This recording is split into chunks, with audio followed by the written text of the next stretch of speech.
Ghibli could have been bankrupted by Princess Mononoke. I knew the film would require a tremendous amount of time and effort from the start, so I was absolutely fine when I was told by the producer that it would be 100 million yen in the red if I kept up the density of work until the end. I didn't feel obliged to keep the company going. I was a slave to the piece. I didn't care if everyone collapsed to complete this. I was prepared to let them work without sleep for days. This is the story of Mononoke's massive rise to fame and the consequences that came with that, as well as how it almost fell apart.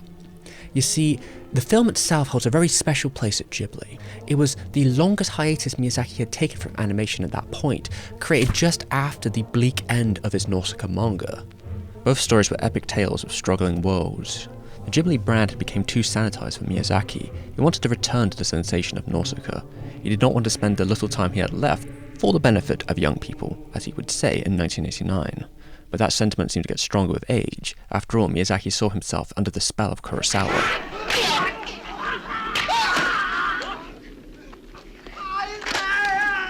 I guess Miyazaki wanted the freedom to do gnarly period pieces of samurai films without having to worry about marketable plushies. And speaking of marketable plushies... Henshin! Hey you. Yeah. When I'm out on the cyberspace mainframe, I like to use Surfshark VPN to make sure I'm secure and my data isn't going anywhere. You can never be too careful around those pesky virtual forest spirits. Gross. Well, lucky for you and me, today's sponsor is Surfshark VPN. See, with their encryption, I'm good to go. They can make sure I'm protected and that no one can take my IP address when I'm out and about. And you know, if I use a little bit of magic here, using this device, I turn it on my phone. Boom, boom, boom, boom, boom, shoot, shoot. Eviscerated. That's how I like it. They can also help us watch these Ghibli films. In the States and Canada, HBO Max holds the streaming rights for all of them. But for the rest of the world, it's Netflix. So if you simply want to change to the UK or, I don't know, like 100 other countries, you're good to go and you can watch them at your own leisure. And there's no limit to how many devices you can put it on. So, if you feel inclined, please check out my code to get an extra 3 months free. Surfshark offers also a 30-day money-back guarantee, so there's really no risk to try it yourself. Please use the link in the description below. And if you excuse me, I have a movie to catch.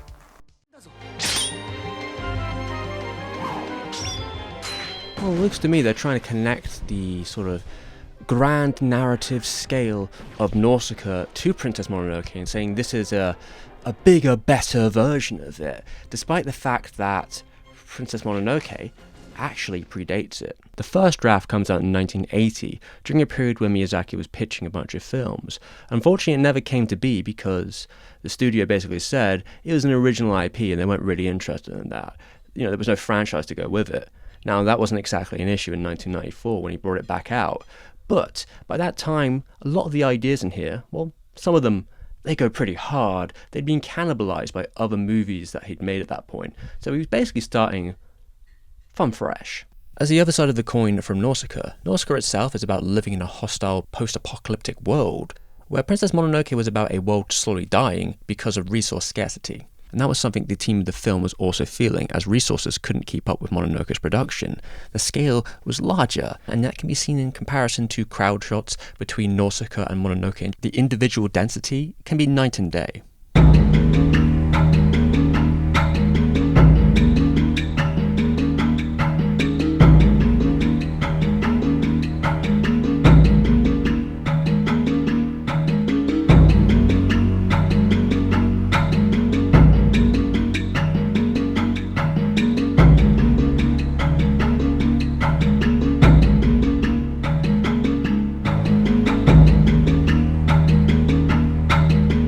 And that is because the production time had doubled to a 2-year cycle, and Suzuki had stated that 80% of the cost of a movie at Ghibli was the salaries. So that means that this was also going to double, making the final cost of the actual movie itself about 2.34 billion yen, which made it one of the most expensive anime movies ever made. And that's going to be very hard to convince your producers of. There was even a conspiratorial movement among our collaborators to force us to abandon the project. In this case, I resorted to drastic measures. I called the ringleader of the clique, and I told him he was no longer welcome at Ghibli, and broke off all relations. Suzuki's approach was cutthroat. He was taking no messing around from any department, and that's kind of because he sees Ghibli as his project. It's his job to sell you Miyazaki and also market this massive undertaking of a movie. But to really understand the scale of Studio Ghibli, I think we need to actually look at how it functions. Well, luckily we have animation supervisor Kitaro Kosaka here to explain it to us. During the production of a film, Miyazaki talks with the main staff members, who are in charge of the 4 main departments: animation, background, color design, and photography. As there are 1 to 3 directors for each one of these departments, the main staff usually comprehends 10 people. Now, at the time of Mononoke, a good portion of that, say, 400 staff don't actually work at Ghibli. It's going to have to be outsourced. But when it came to the animation staff, that's not something that the studio wanted to do. They really wanted to focus in on their talent. They didn't want to rely on as many freelancers anymore, even if reality would soon catch up on them. Especially because of the way Miyazaki has to make these films. I don't have the story finished ready when we start to work on the film. I usually don't have time. The production starts very soon thereafter, while the storyboards are still developing. We never know where the story will go. It's a dangerous way to make an animated film, and I would like to be different. But unfortunately, that's the way I work, and everyone else is forced to subject themselves to it. It was a resource management nightmare. When you don't have a full plan at the beginning of the production, you don't know where the difficult cuts are going to be and who can handle them. Not to mention the director is going to be spending a majority of his time in the production racing to keep up with the key animation as he boards everything. A perfect example of these issues can be seen in the demon boar attack. As one of the only sequences in the boards that was finished before production began, it could be seen as the most intricate cut in the movie because of that. It had the most time. You have Masaaki Endo animating the grand entrance here, and Omura spending 6 months on the in-betweens, on top of the mountain of outsourced labour to get the rest. The whole scene took over a year plus to finish, and many key animators were needed to bring that all together. It was such a complicated sequence, only made worse by how strict Miyazaki is, as he looks through all that key animation drawings, and that's a lot considering we're talking 144,000 frames make up the total picture. It's not usual behaviour for a director to be that specific. What usually tends to happen is you get a first draft from the key animator. Miyazaki will look through it and he will add his input on top of it. Then the animation director authorizes it and recreates it with the, let's say, the same performance with more detail. Usually Miyazaki's approach is very loose considering of how much he's looking through. But it really is then on the animation supervisors, or sometimes usually called directors in the rest of the industry, to clean up that final piece of Genga or animation after Miyazaki gives all the checks and corrections.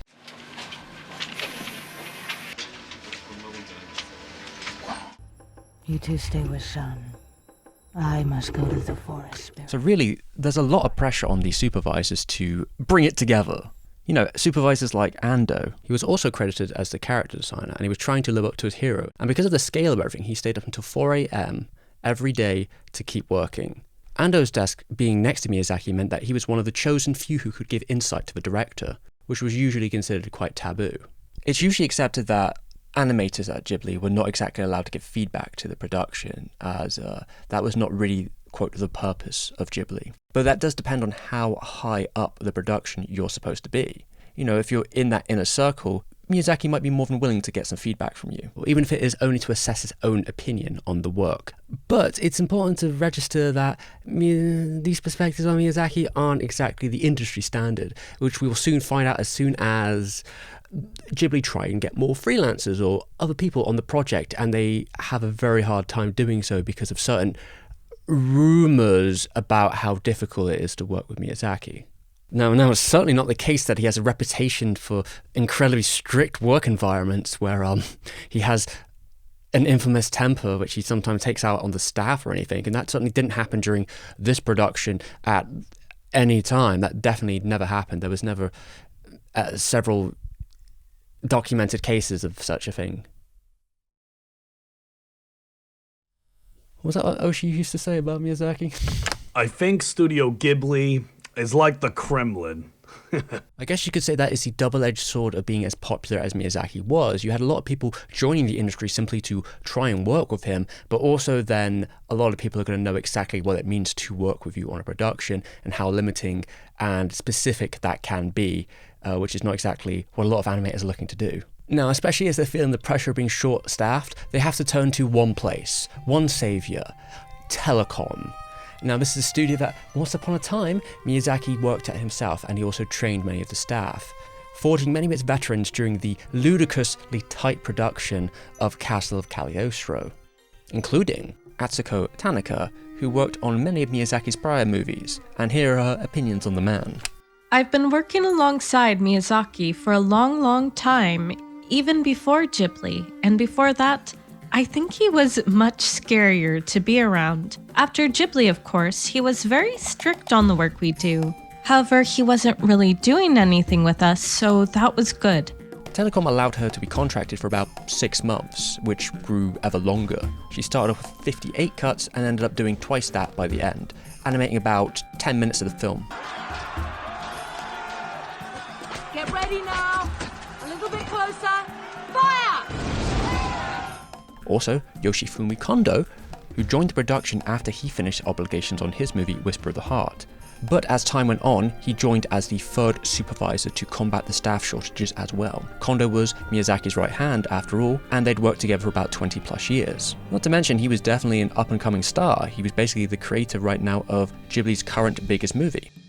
However, it wasn't just animators that were finite. If we look at the paint department, there are 546 colours on Princess Mononoke. That is twice Nausicaa's, which means that you basically have 30 to 40 colours for the main character alone. The head colourist, Michiyo Yasuda, had basically full reign to pick the colours that she believed would be right in the story. She was given a lot of control.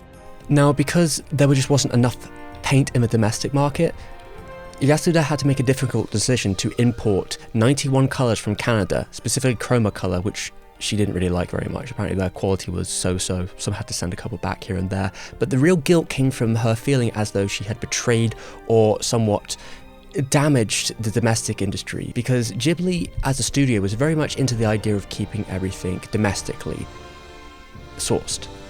But that just became more unviable as the productions became bigger and the times were changing. I mean, to complete an animated film takes an immense amount of paints. 700 kilos from the first Canada shipment alone, which means that we're talking about many tons to finish the whole film. Ghibli just didn't have the in-house painting staff to do the whole film themselves. I mean, I think you could have found very few studios could ever have done that.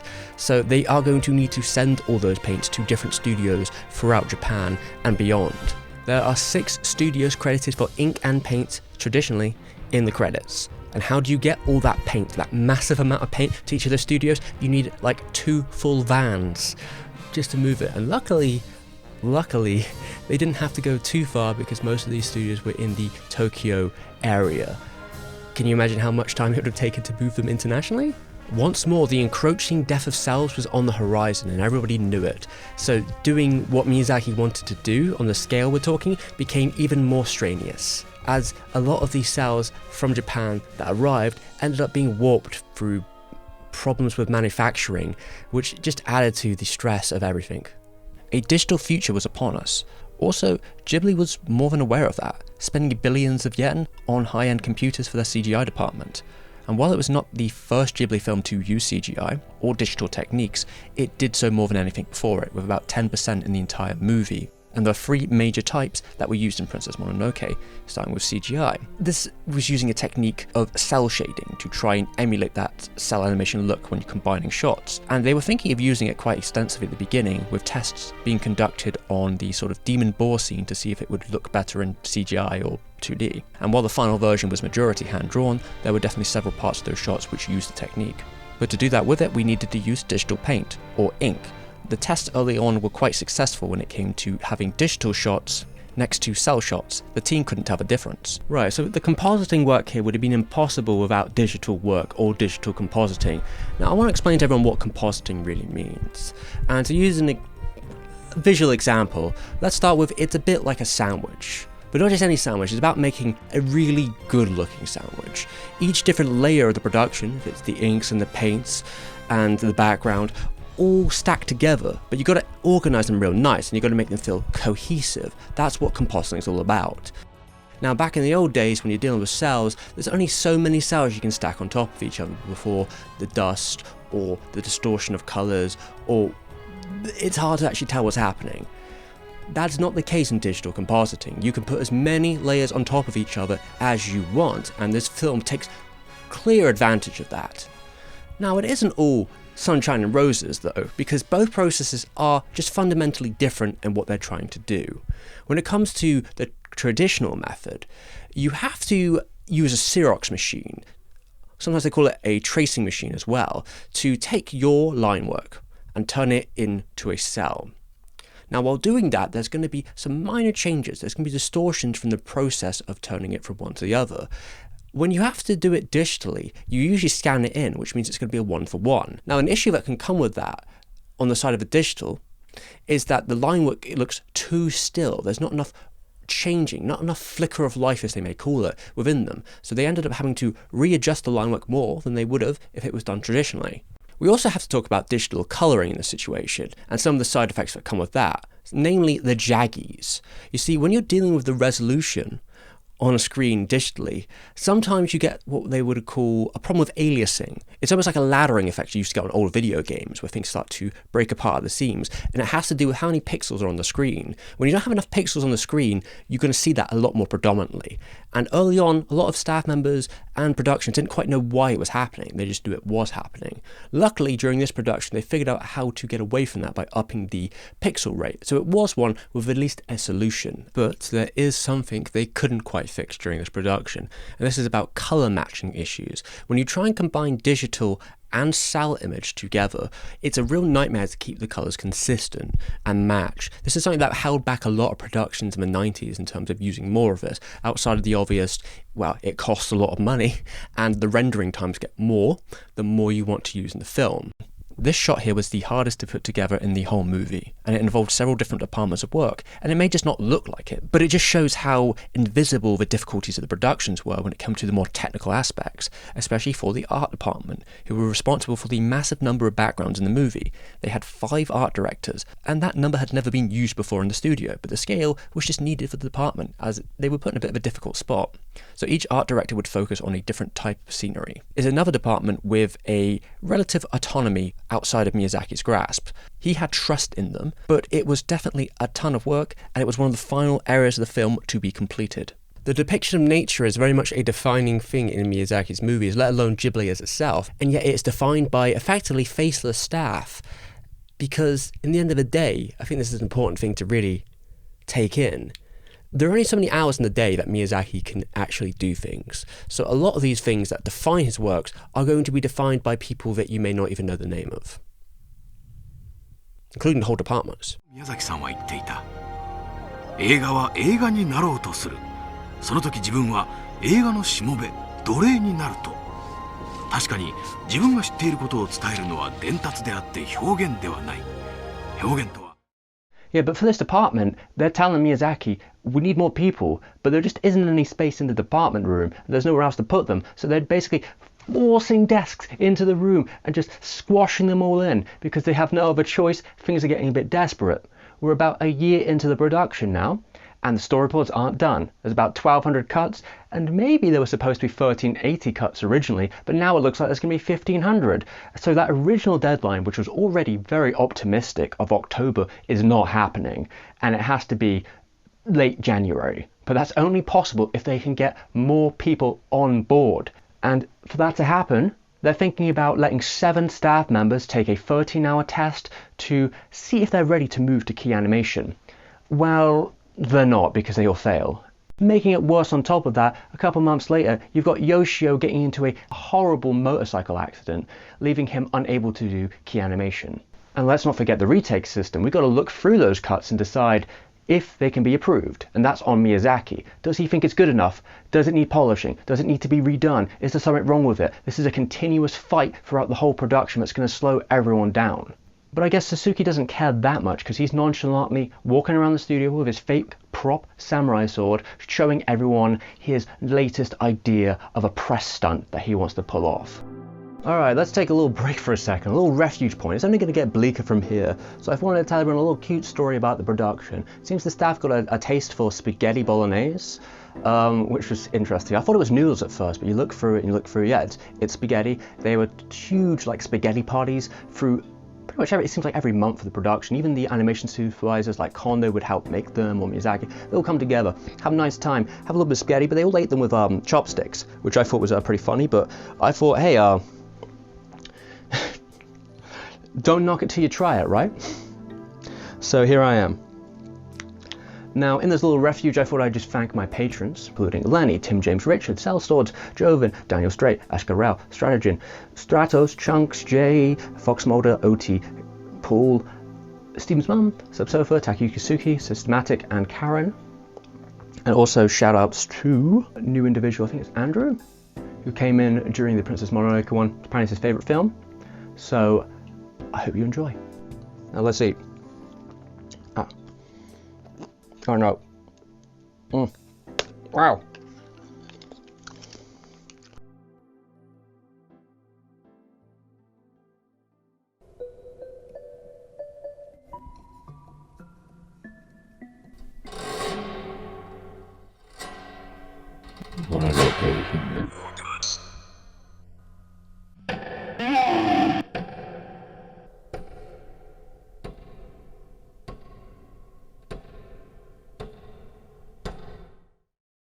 So the reality of the situation is a little bit different than sometimes it's advertised. See, Suzuki had came to New York preemptively with the samurai sword to try and posture towards Weinstein. At that point, they had not really said anything about cuts, but before Weinstein had an infamous reputation for a different reason, his reputation was cutting international films. So when it comes to the screaming match and trying to force Miyazaki to change the film, that happened months afterwards. In the end of the day, Miramax couldn't do much of anything because of the Disney deal and what it said in the contract. This joint effort with Tokuma Shoten is especially meaningful for our company because Miyazaki films feature the same kind of quality family entertainment that Disney has always strived to produce. The actual Disney contract had a no-cuts policy, as long as it didn't come to scripting, because they did change a lot of that a lot of the time. But there's sort of a legend and a reality when it comes to this idea about Studio Ghibli and other American productions beforehand changing their material. We made a foolish decision early on, contracting all rights to an American distributor who chopped up the film to something we couldn't recognize. We spent years regaining the rights. War of the Wind was not necessarily an ideal situation, but the studio did keep putting out American productions. And the priority for Suzuki and Miyazaki tended to be more about screenings. So it wasn't actually them who brought forward this no-cuts policy, it was actually Disney. But what they really cared about is getting those films in theatres.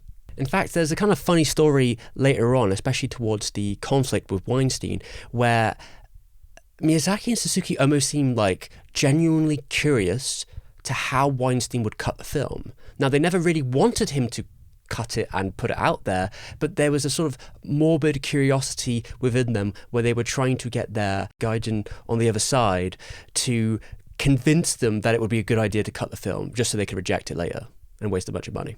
Tokuma Shoten spent years trying to get this Disney deal together. It would be one of the most prolific deals in their history, and it was almost destroyed by the president of the company. Somehow that all worked out, but if this wasn't to go well, it might spell the end for Studio Ghibli. It was going to be a gamble. They needed numbers beyond what Ghibli had ever done before, or higher than most Japanese films, to make up the massive cost of the production. But Suzuki's plan with Disney was not conventional. To him, it was about the domestic market. He felt that if Japanese people knew that the biggest animation company in the world thought Miyazaki was an asset for their brand, and that international audiences were dying to see his new film, it would pique their interest too and boost the domestic fame of said director, while bringing the idea of Miyazaki as an artisan like Kurosawa before him. As the most internationally famous Japanese director of the time, the comparison will come up in the press. Something Suzuki would push further as he gets all types of people to watch the movie, if that be academics, if that be test audience or reviewers. He wanted this movie to spread by word of mouth, getting lots of groups of little people together, and it was a successful strategy for Suzuki during Miyazaki's prior movie, but if they even had a film to show them by the end was going to be a completely other thing. By December, it looks like the boards were going 1,600 long, and Suzuki now is freaking out. Do something. If they don't stop it, maybe the film would become 3 hours long, and that would just completely crumble the production. They still don't have enough animators, so Supervisor Kondo has to take on more cuts, and the people are struggling. Miyazaki's resilience is infamous, true. During September of 1995, he had kidney stones and was hospitalized during the production, but he came back the same day.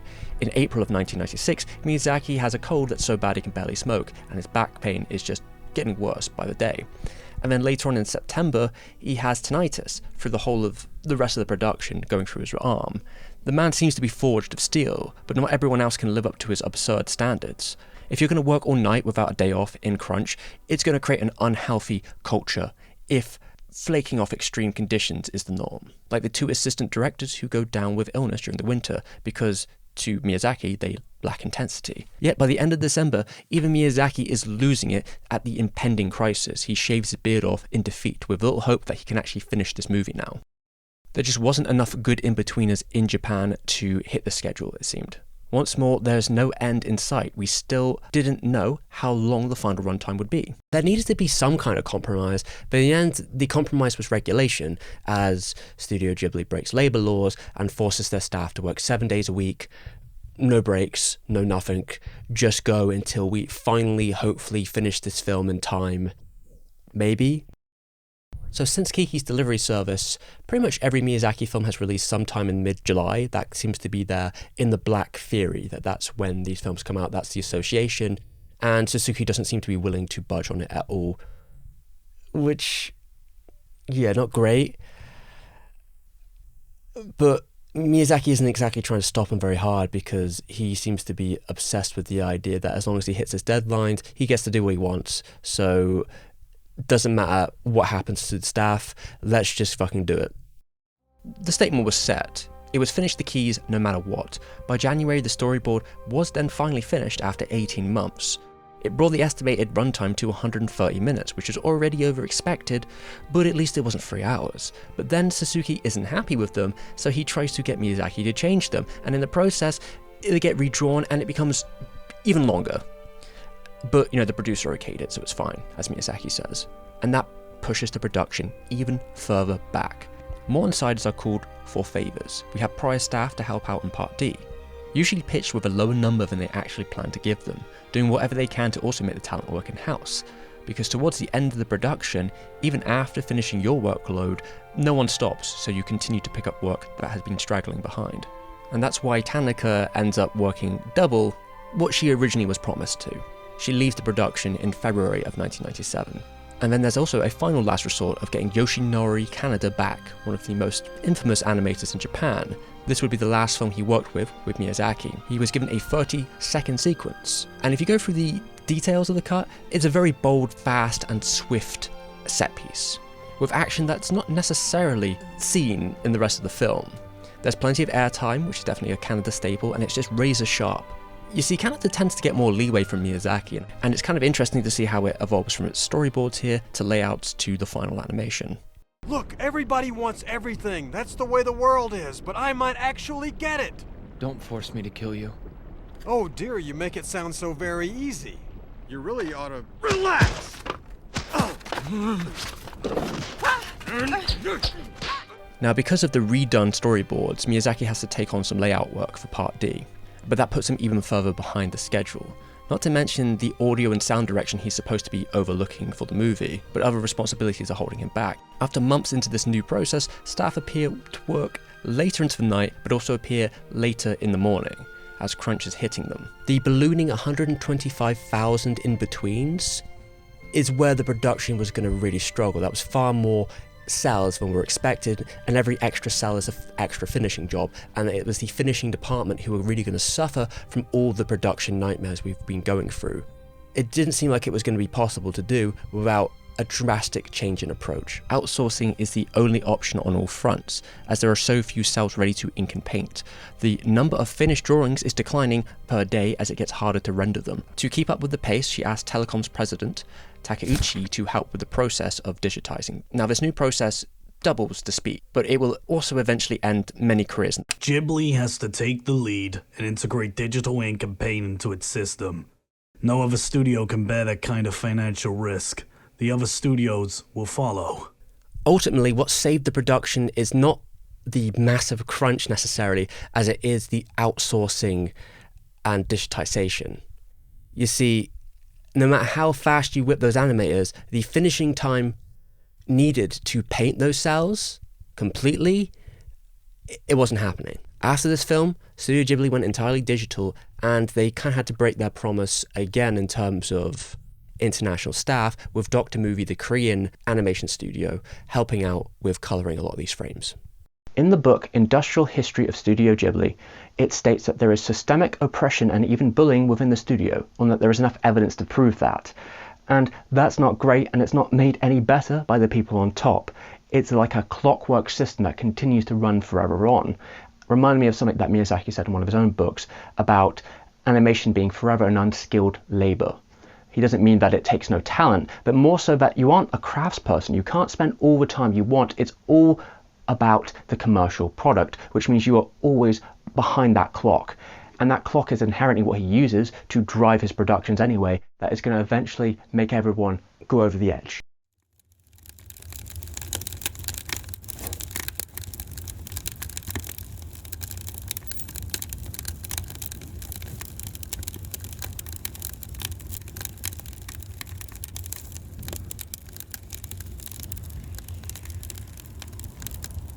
I wish Ghibli would burn down too. It leads to war stories or overcoming the odds kind of narratives, which lead for engaging little stories, and that's definitely what Suzuki wants, right? You make a 3-hour documentary, you throw out that production diary, they're both good reads, but they don't sound like it was very good for the staff. If that's because of apathy or intentionality, it doesn't really matter. The result remains the same, and the result is staff members saying, if we do another production like that, I'm going to go crazy, or having other veterans just leave the studio. On a counterpoint, it's fair to say that the staff weren't unrewarded. They all got big bonuses after the huge financial success of the movie and a company trip to Nagasaki. It's not necessarily about the individual, though, as it is more about the systemic problems with this system. I think it's important to know that the narrative of Ghibli is so very designed by Suzuki, who himself is going through his own scandal currently. And a lot of that comes from how he reinterprets the past, even when it comes to things like the name of Ghibli. If you ask Miyazaki, he might say something like, he just picked it out of a book, it didn't really mean anything to him, they didn't even know how to say the name. But if you ask Suzuki, he creates this whole narrative about it being about creativity and a hot air into the industry, because that's his job. It's to publicize and create narratives from these stories that make people go, oh, that's such an interesting story. But however we look at it, Suzuki wins in the end. Princess Mononoke breaks all those Japanese records, becomes the highest selling Japanese film of all time, 14 million plus tickets sold in the theaters.